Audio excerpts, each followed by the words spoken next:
Bonjour, je m'appelle Molly, j'ai 19 ans. J'ai décidé d'ouvrir cette chaîne YouTube pour parler de mon expérience avec un fléau qui me suit depuis maintenant 2 ans, qui est l'anorexie. C'est quelque chose dont on parle pas souvent, quelque chose qui est plutôt tabou, quelque chose qu'on connaît pas et qu'on essaye plutôt de cacher, par honte ou par peur, par je ne sais quoi.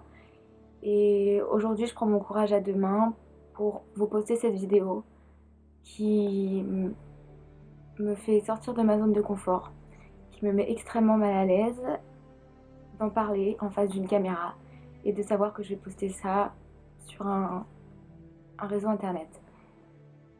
Voilà. Donc ce projet, il est fait pour sortir de ma zone de confort, sortir de tout ce que je connais, ne plus parler qu'à mon psychologue ou à un psychiatre, ni à mes parents, mais parler à quelqu'un, à toi, que je connais peut-être pas, qui va me regarder et qui sait pourquoi pas je pourrais t'aider. Je, j'ai besoin de partager, j'ai besoin de parler, j'ai besoin d'exprimer ce que je ressens, exprimer ce qui m'arrive et exprimer ce que j'ai vécu pour pouvoir te partager ça, puis pourquoi pas changer les choses. Alors, si je devais résumer à peu près mon histoire, je suis anorexique, ça c'est une phrase que je peux pas supporter. Si on peut résumer mon histoire, je souffre d'anorexie depuis maintenant à peu près 2 ans. Tout bêtement, consciemment je dirais, l'anorexie est arrivée des suites d'un régime. J'ai mal dans mon corps, vous savez la période d'adolescence où on a des formes, on commence à prendre du poids, on se fait plaisir, on mange du chocolat, on s'éclate.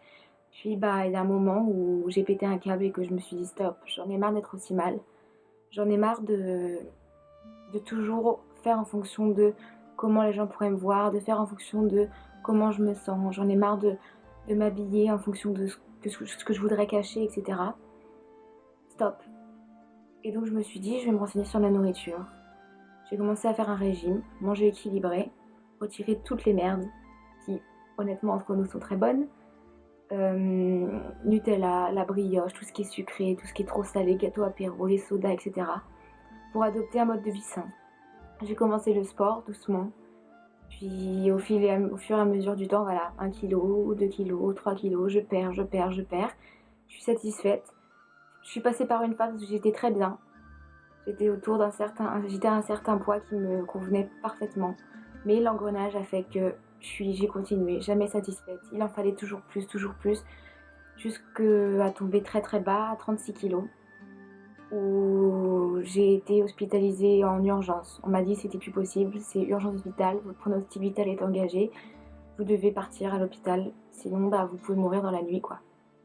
Donc je me suis faite hospitaliser l'année dernière, en mars 2015, dans un hôpital spécialisé à Paris.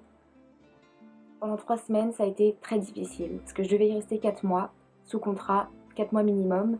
J'y suis restée 3 semaines parce que psychologiquement, j'ai eu énormément de mal à supporter tout ça.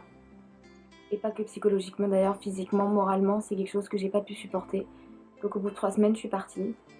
Je vous expliquerai tout ça dans une autre vidéo. Il y aura tout un programme pendant lequel je vais expliquer, voilà, plusieurs thèmes. Je vais aborder plusieurs thèmes de mon anorexie, plusieurs thèmes de mon expérience. Et je vous proposerai à vous de me poser des questions si vous le souhaitez. Partagez votre expérience et qu'on puisse échanger. Parce que c'est vraiment quelque chose dont je souhaiterais parler davantage. Un sujet qui devrait vraiment être pris au sérieux. Parce que c'est une souffrance. C'est une souffrance en permanence, c'est une souffrance tous les jours, c'est une souffrance personnelle et puis c'est une souffrance même pour notre entourage. Donc voilà, c'est quelque chose qui me touche énormément et j'en parlerai au fil des vidéos. Alors, donc des suites de cette sortie de l'hôpital, en avril 2015, j'ai pris conscience de beaucoup de choses. Ce malheur a finalement été énormément bénéfique pour moi et j'ai réussi à remonter dans les kilos jusqu'à atteindre 45 kilos à peu près en août 2015. Août 2016, pardon. Oh, je suis perdue, 2016. J'étais à 45 kilos, plutôt bien. Je pouvais marcher, randonner, etc. Je suis partie en vacances, ça se passait bien. Puis est arrivée la rentrée, en octobre. Et là, grosse pression, grosses angoisses. Je devais gérer mes midis et j'ai tout perdu. J'ai perdu tous mes repères d'un coup, avec une pression sur mes épaules que je me suis mise involontairement, mais une grosse pression. J'ai pas su gérer et là, les kilos sont redescendus. Et d'autres événements sont apparus dans ma vie. Il y a d'autres événements qui m'ont énormément blessée, qui m'ont énormément fragilisée et qui ont fait que, bah, voilà, ça a fait tout un mélange qui a fait que j'ai dégringolé et le poids a continué de baisser. Alors j'étais suivie par une psychiatre à l'époque qui a préféré ne pas attendre que je descende encore au plus bas et qui m'a dit, bah, hospitalisation, il n'y aura pas le choix. J'étais censée être hospitalisée pour Noël 2016 du coup, pardon. Euh, j'ai demandé tout de même que je puisse passer les fêtes avec mes parents, mais de me faire hospitaliser après. Et après mon anniversaire, parce que je suis du 1er janvier. Et donc que je puisse voilà, fêter mon anniversaire tranquillement, sans pression, et me faire hospitaliser après. Et donc là, bah, aujourd'hui, ça fait 1 mois et 1 semaine que je suis en clinique. Hospitalisation plutôt libre, plutôt confortable, dans laquelle je me sens beaucoup mieux, avec un suivi impeccable.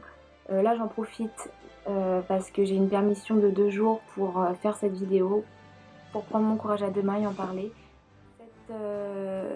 Cette chaîne comportera un certain nombre de vidéos. Je ne sais pas encore le nombre exact, mais il faut savoir qu'il y aura un début et il y aura une fin, en tout cas à propos de ce thème-là.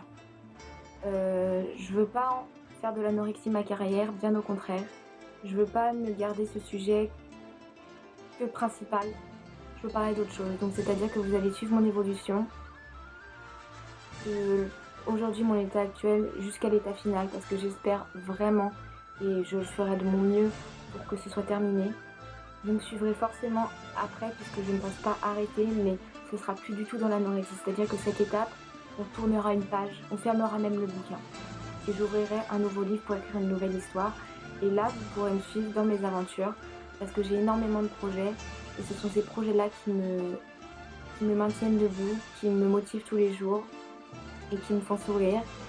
Il faut parfois pleurer, je vous cache pas, parce que c'est vraiment difficile. C'est pas un truc à prendre à la légère, je pense que les personnes qui en souffrent le savent.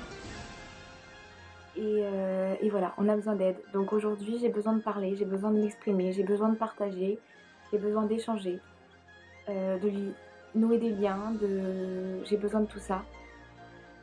Et voilà, je me mets à nu devant cette caméra, je me mets à nu devant toi.